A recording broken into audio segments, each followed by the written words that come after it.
وانت ماما جديدة او لسه حامل ومستنية طفلك يتولد، الفترة اللي جاية لازم تتابعينا عشان في كمية فيديوهات كبيرة هتفيدك كتير.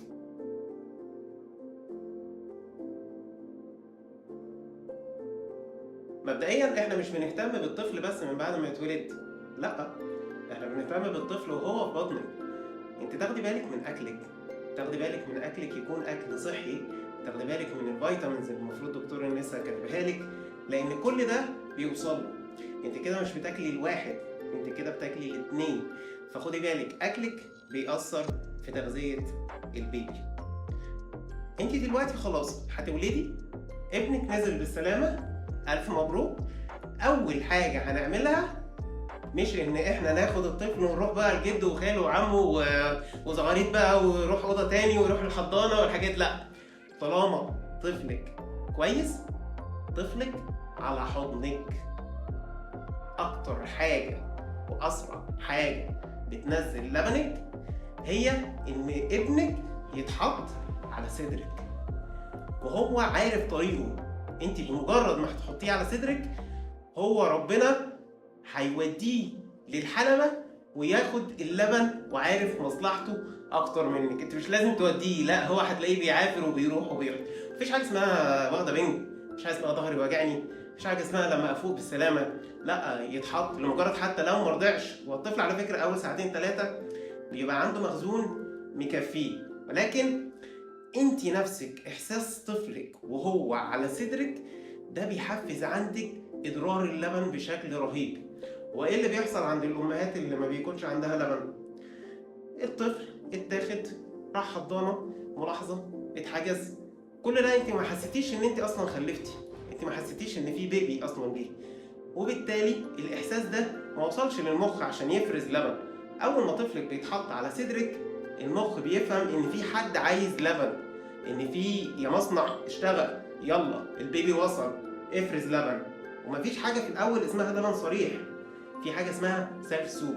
سرسوب ده لا انت بتشوفيه ولا تيتا ولا عمو ولا انا بشوفه ولا حد بيشوفه خالص. يعني مفيش حاجه اسمها انت ما فيكيش لبن، انت فيكي لبن من قبل الولاده اصلا. بس حاجه اسمها سرسوب بتبقى سنتي او 2 سنتي، مش هتشوفيهم. والوهم بتاع اللي هو والله ده من ساعه ما اتولدت وما فيش لبن واحنا عايزين ندخله صناعي لان هو بيبكي وخارب الدنيا، وبعد كده ندخل صناعي.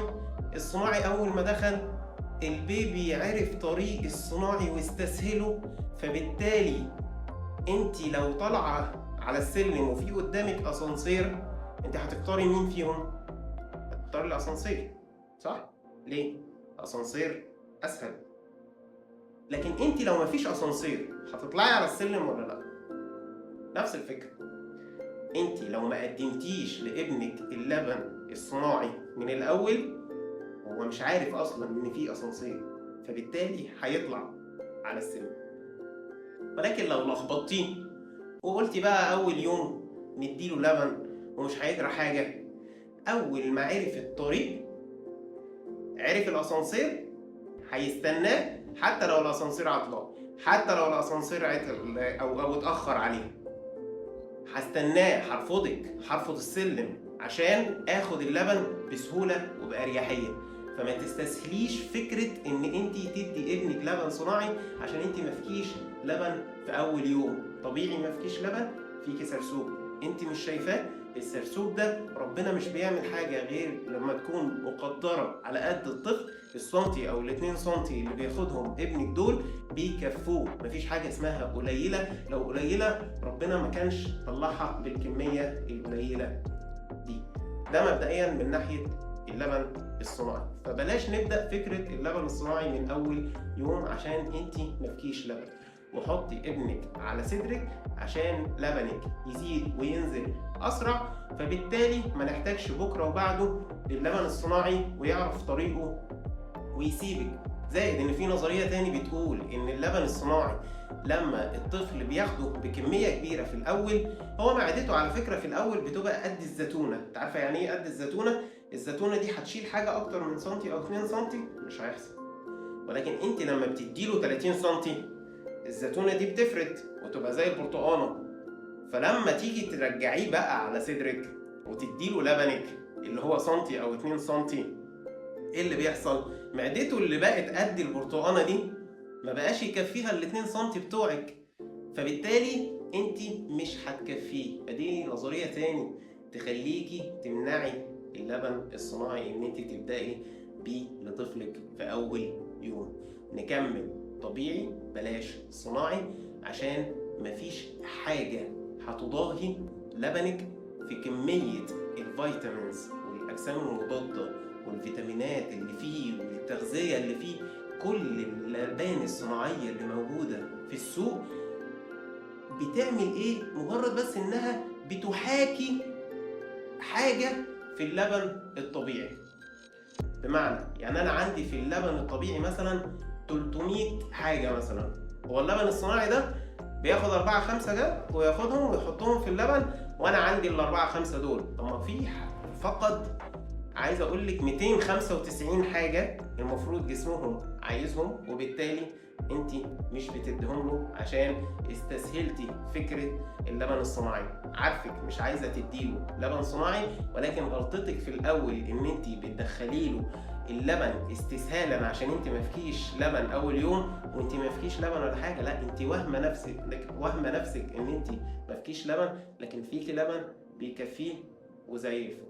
طيب دلوقتي حطيتيه على صدرك، عرف مكان الحلمة، في مشاكل عندك مثلا في الرضاعة او الحلمة مش بارزة او الحاجات دي كلها، في دلوقتي يا جماعة بقى في دكتور متخصص في الرضاعة الطبيعي، بقى في حد اسمه استشاري رضاعة طبيعي. الموضوع يا جماعة من كتر أهميته بقى في ناس متخصصة فيه، فنروح لدكتور استشاري رضاعة طبيعي. احنا حتى في المركز عندنا موفرين استشاري دكتور رضاعة طبيعي عشان المشاكل اللي زي دي، عشان ما نلجأش للبن صناعي وبعد كده نندم في يوم من الأيام. فأنت لو في أي مشكلة في صدرك، في لبنك، في الحلمة، أيا من كان، كل حاجة وليها حل، بس نحط إيدينا على المشكلة ونحلها. فبالتالي هنحافظ على لبنك وهنحافظ على صحة طفلك ومناعته. وأكتر حاجة أنا بهتم بيها في المركز هنا هي مناعة الأطفال. أنا حتى المركز هنا مسميه إن دي أول عيادة وقائية للأطفال في سوهاج، لأن ده فكري، ده هدفي. انا مش هدفي اني انا ابنك تعب فيجي اروح اكتب له مضاد حيوي فيخف، فتقولي لي والله شكرا الف شكر الواد خف من تاني يوم انت كتبت له الروشته، وبعد كده بعد اسبوع تروحي ترجعي لي بيه تعبان تاني بنفس التعب، واروح اديكي برضه مضاد حيوي وبعد كده الامور تمشي كويس والواد خف وزي الفل. ترجعي لي بعد اسبوعين بنفس التعب، بعد شهر بنفس التعب، بعد شهرين بنفس التعب. مش ده هدفي خالص. انا هدفي ان ابنك اللي تعبان ده يخف ولكن ما يرجعليش كل اسبوع والتاني. هدفي اني انا ارفع مناعته. مش بزعل من حاجه زي كده، دي رسالتي اني انا اقدم طب مختلف، طب مهتم بمناعه طفلك، لان ابنك ده امانه في رقبتي. حتى لو انت عايزه تضريه انا مش هسمح لك ان انت تضريه، فطفلك امانه.